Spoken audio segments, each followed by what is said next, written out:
Sebelumnya, Assalamualaikum warahmatullahi wabarakatuh. Terima kasih kepada Ibu Dila yang telah memberikan kesempatan kepada saya untuk presentasikan atau menyeminarkan proposal seminar saya dengan judul pengaruh model discovery learning terhadap kemampuan berpikir reflektif peserta didik ditinjau dari self-regulated learning dengan saya Hana Akuti Pangestu dengan NPM 22 1030 6023. Mungkin untuk mempersingkat waktu, saya mulai dengan daftar isi di dalam PowerPoint saya. Ini ada latar belakang, yang kedua ada identifikasi masalah dan rumusan masalah, terus kemudian yang ketiga ada variabel, dan yang terakhir ada metode penelitian. Untuk yang pertama ada latar belakang dalam proposal skripsi saya, yakni pendidikan di abad ke-21 menuntut peserta didik untuk memiliki kemampuan berpikir tingkat tinggi. Salah satu kemampuan berpikir tingkat tinggi yakni adalah kemampuan berpikir reflektif. Kemampuan berpikir reflektif ini merupakan kemampuan yang mengevaluasi strategi belajar menghadapi suatu permasalahan, di mana kemampuan ini penting dalam pembelajaran matematika dikarenakan matematika bukan hanya sekedar menghafal rumus, tetapi harus mengetahui atau memahami konsep secara logis dan berpikir sistematik. Kemudian, dalam kenyataannya, kemampuan berpikir reflektif peserta didik ini, khususnya pada materi sistem persamaan linear dua variabel, masih tergolong rendah. Banyak peserta didik yang menyelesaikan soal hanya dengan menghafal rumus atau hanya dengan menghafal prosedur tanpa memahami langkah-langkah apa yang harus mereka kerjakan atau langkah-langkah apa yang harus mereka laksanakan. Kemudian, peserta didik sendiri kurang mampu mengkritisi proses berpikir atau merefleksikan kesalahan untuk memperbaikinya.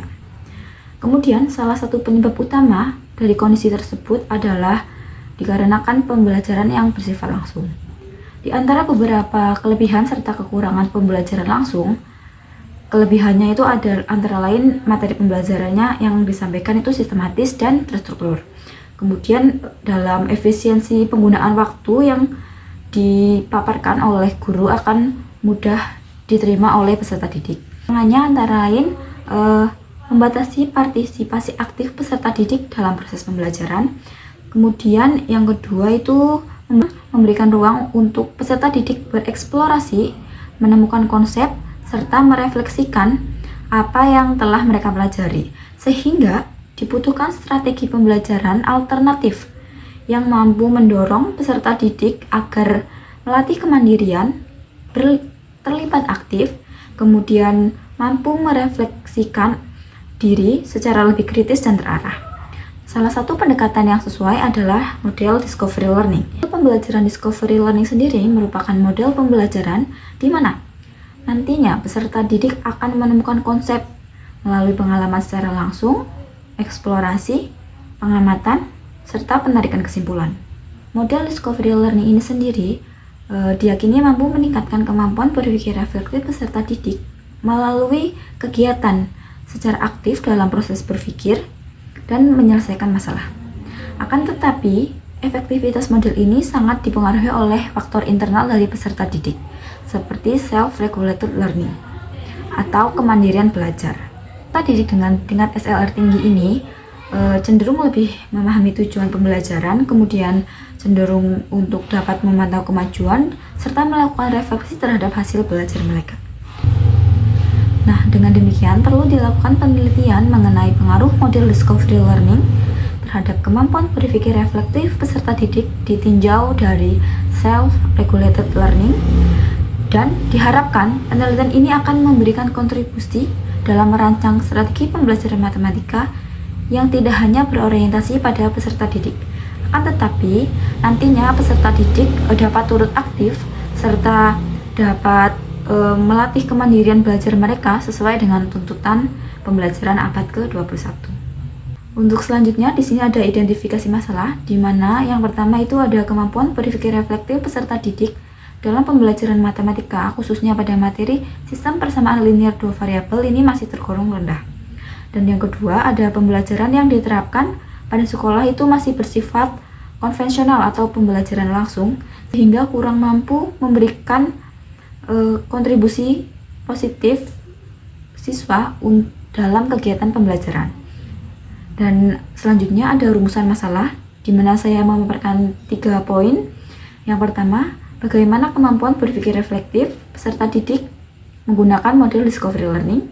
Yang kedua, apakah tingkat dari SLR itu sendiri berpengaruh terhadap kemampuan berpikir reflektif peserta didik. Dan yang ketiga, apakah terdapat pengaruh antara model discovery learning dan tingkat dari SLR atau self-regulated learning ini terhadap kemampuan berpikir reflektif peserta didik. Untuk pemaparan selanjutnya yakni ada variabel, di mana variabel bebas satu yaitu model discovery learning. Model discovery learning ini merupakan model pembelajaran yang memberikan ruang bagi peserta didik untuk terlibat secara aktif dalam proses menemukan, dalam proses berbagi informasi, termasuk di dalamnya itu menemukan konsep, menemukan prinsip, serta menemukan hal-hal yang berkaitan dengan pembelajaran. Itu menurut Widya Ningrum dan Suparni 2023. Variabel bebas dalam penelitian ini yakni ada self-regulated learning, di mana SLR ini merupakan kegiatan dalam pembelajaran yang dilakukan oleh peserta didik dengan bebas untuk menentukan serta mengelola sendiri baik dari materi, tempat, manfaat, sumber belajar, ataupun hal-hal yang berkaitan dengan pembelajaran. Dan yang ketiga ada variabel terikat, di mana variabel terikat dalam penelitian ini adalah kemampuan berpikir reflektif. Nah, kemampuan berpikir reflektif ini adalah kemampuan individu dalam menyadari, menganalisis, mengevaluasi, serta memotivasi proses belajar. Ini menurut Fadilah, Hanal, dan Balkis tahun 2024. Untuk selanjutnya, yakni ada metode penelitian di mana saya menggunakan metode kuantitatif dengan desain kuasi eksperimen atau eksperimen semu, di mana nanti ada 2 kelas. Yang pertama itu sebagai kelas kontrol dan yang kedua itu sebagai kelas eksperimen. Di mana kelas kontrol ini ada tetapi tidak berfungsi sepenuhnya untuk mengontrol variabel-variabel yang mempengaruhi pelaksanaan eksperimen. Nah, desain penelitian yang saya pilih yakni pretest post-test non-equivalent control group design.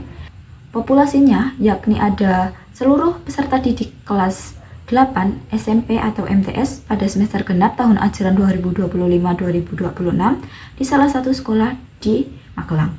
Kemudian untuk sampelnya yaitu diambil dengan menggunakan teknik purposive sampling, di mana satu kelas ditetapkan sebagai kelas eksperimen dan satu kelas akan ditetapkan sebagai kelas kontrol dengan model pembelajaran langsung.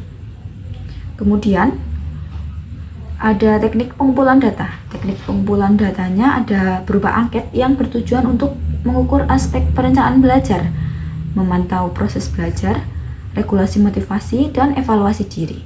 Nah, pengisian angket ini dilakukan dalam kondisi suasana yang kondusif. Kemudian ada tes.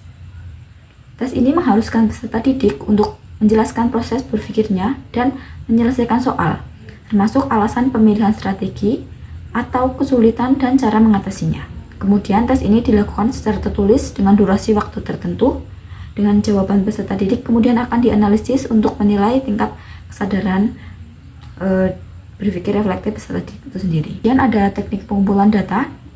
Teknik pengumpulan data ada observasi, kemudian ada dokumentasi, dan yang terakhir ada teknik analisis data. Teknik analisis data awal ada uji normalitas, kemudian ada uji homogenitas, dan teknik analisis data akhir uji normalitas, uji homogenitas, serta uji ANAVA 2 jalan yang akan membandingkan apakah kemampuan berpikir reflektif peserta didik ditinjau dari self-regulated learning itu akan berpengaruh atau tidak. Mungkin sekian yang dapat saya paparkan, kurang lebihnya saya mohon maaf. Saya akhiri. Wassalamualaikum warahmatullahi wabarakatuh.